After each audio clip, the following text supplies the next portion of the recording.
Hi there, it's Lowell Edwards of the province. This is a video edition of the fifth quarter from Calgary on the night where the Lions lose 27-18 to the Calgary Stampeders before just over 36,000 fans at McMahon Stadium.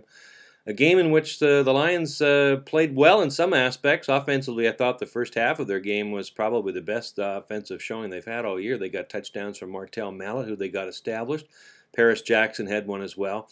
However, in the second half, they just could not produce anything on first down and therefore were seen to be behind the eight ball for much of the night. The story of the game, however, I thought was on defense. The Lions just simply cannot stop good runners in this league. That seems to be apparent tonight. It was Joffrey Reynolds who ran over them for to the tune of 157 yards, 207 all told, with Henry Burris, who was a factor in establishing the run play action, getting the Calgary offense, which was basically sluggish for the most part from a passing perspective.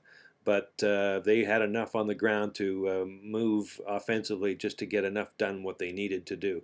Buck Pierce actually outperformed Henry Burris, 230 yards passing for Pierce tonight, and survived the game. No major injuries, and that's a victory in itself for Buck Pierce these days. But again, some breakdowns on special teams. A short kick by Sean White gave the Stampeders a chance to score some points late in the second quarter and reestablish some momentum that they had once built, and gave up over 200 yards in return yards, 132 yards to Demetrius Summer, the Stampeders' new return man this week. And you add that plus the run defense, and you have another loss for the BC Lions, who go to 5-7. No injuries really to report in the game. Brent Johnson was banged up a little bit with a bruised sternum in the game, but he came back. Jason Jimenez injured his foot. He had a foot problem from the Toronto game, so he has a problem on both feet, actually. And so Justin Sorensen got into the game. First chance to see him in protracted action. He got about 5 or 6 minutes towards the end. So hats off to Justin, who finally gets into a game in some meaningful moments.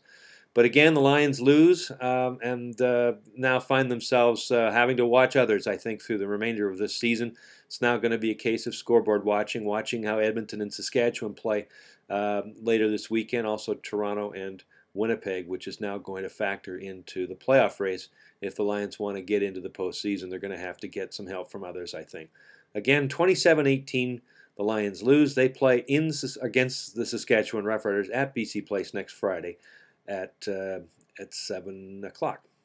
That's the fifth quarter from Calgary.